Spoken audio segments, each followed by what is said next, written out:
Assalamualaikum warahmatullahi wabarakatuh. Perkenalkan, nama saya Atifah Nurrahman MD dengan NIM H0712310116. Pada kesempatan kali ini saya akan melakukan pengunduhan dan juga penginstalasian Spark pada Windows 11. Nah, tujuan dari instalasi Spark ini adalah untuk mengembangkan aplikasi yang dapat mengolah data dalam bentuk yang besar, juga menganalisis data dengan berbagai format seperti format CSV, dapat berupa format JSON dan lain sebagainya. Nah, sebelum kita melangkah untuk melakukan proses pengunduhan dan juga instalasi Spark, itu kita perlu beberapa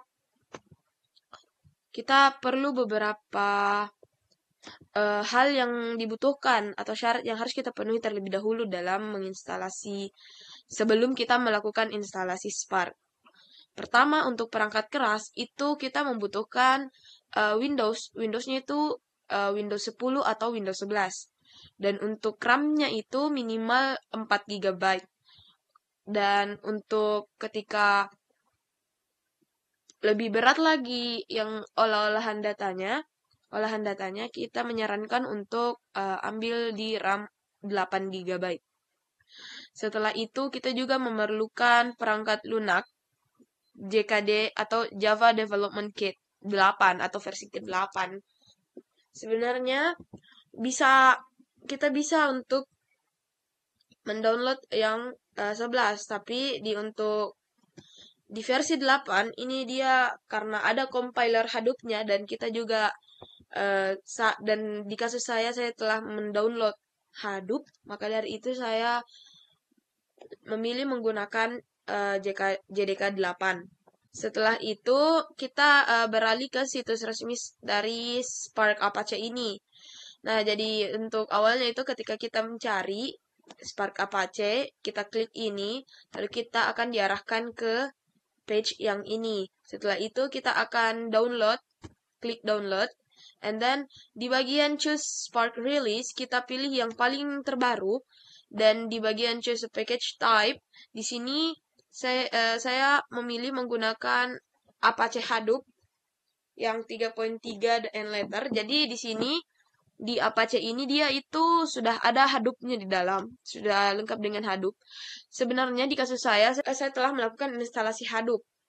Pada awalnya saya menggunakan ini, tapi ternyata ada beberapa kendala yang saya pun belum mengetahui kenapa hal tersebut terjadi.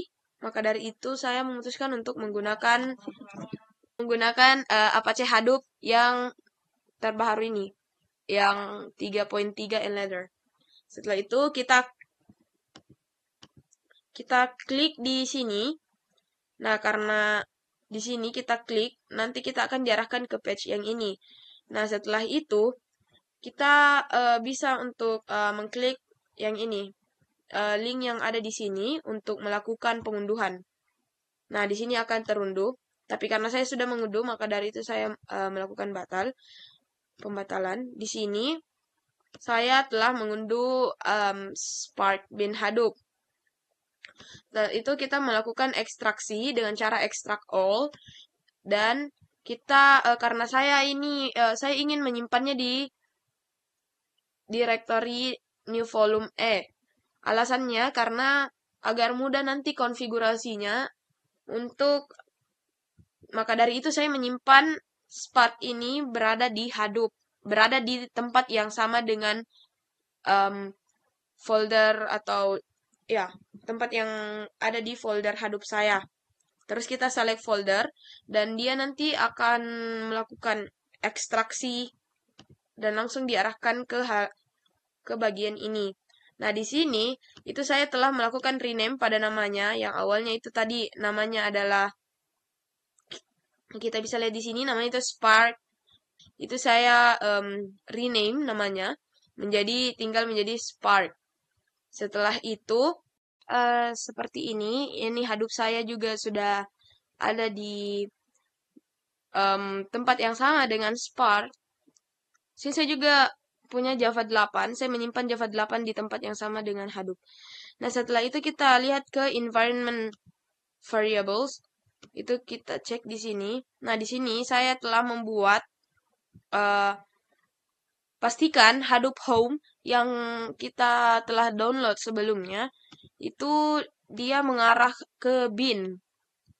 Dia mengarah petnya itu mengarah ke bin. Nah, di sini saya menambahkan dengan menggunakan new edit, saya menambahkan Java underscore home dengan pet Java 8, yakni Java yang saya gunakan untuk Spark. Dan tak hanya itu, saya juga menambahkan Spark underscore home dengan pet Spark. Jadi ketika saya klik ini Spark, saya akan ambil petnya di sini, lalu menyimpan pet tersebut di tempat Spark Home atau value dari Spark Home ini. Nah, setelah itu di bagian pet system variables itu saya menambahkan kita lakukan edit terlebih dahulu. Saya menambahkan menggunakan new di sini. Saya menambahkan Java 8 atau pet Java 8 backslash bin dan saya move up ini jadi dari awalnya jadi dari bawah saya move up ke atas dan juga membuat Hadoop bin dan juga sbin. Tak hanya itu saya juga menambahkan Spark bin dan Spark sbin. Nah, untuk move up ini untuk Java 8 alasan kenapa saya move up itu agar sistem nanti itu dia bisa mengenali Java ini terlebih dahulu dibandingkan dengan Java versi yang lain yang ada pada sistem yang ada pada perangkat saya. Jadi saya menggunakan beberapa versi Java, maka dari itu saya menyimpan Java 8 ini di bagian atas agar dapat dibaca oleh sistem saat melakukan penginstalasian Spark. Nah, setelah itu kita klik OK dan kita klik OK lagi and then OK. Nah, setelah itu kita akan melangkah ke bagian ini di bagian new volume. Di sini kita akan melakukan pengecekan apakah seluruh yang kita lakukan ini berhasil atau belum. Nah, dengan cara kita mengeceknya apakah sudah pertama Java. Saya akan mengecek versi Java saya. Jadi sebelumnya saya sudah mendownload versi Java. Nah, dan di sini terbaca Java yang versi 8. Padahal saya kan punya 2 versi Java dan yang terbaca tadi di sini itu Java versi 8 karena tadi di petnya saya atur untuk menyimpannya mengaturnya di bagian atas agar lebih dulu terbaca. Nah, tak hanya itu, kita juga bisa melakukan pengecekan di sini seperti ini. Pengecekan untuk Hadoop version. Jadi di sini saya sudah memiliki versi Java 8, terus Hadoop versionnya itu 3.4.1 dan ketika saya Spark Shell itu dia akan memperlihatkan versi Spark-nya atau yang kita download tadi kan.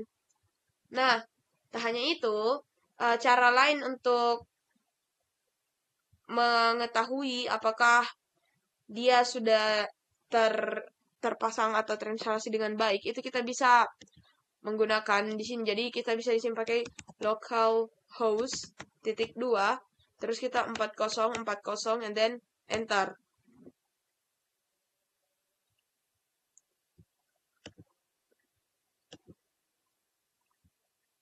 Oh, I don't know why this one.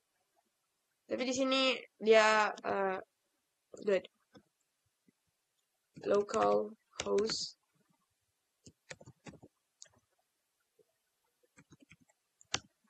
Nah, di sini bagus. Tadi karena permasalahan jaringan. Ini berarti Spark-nya ini sudah terpasang di perangkat yang kita miliki. Begitu. Terima kasih. Kurang lebihnya mohon dimaafkan. Wassalamualaikum warahmatullahi wabarakatuh.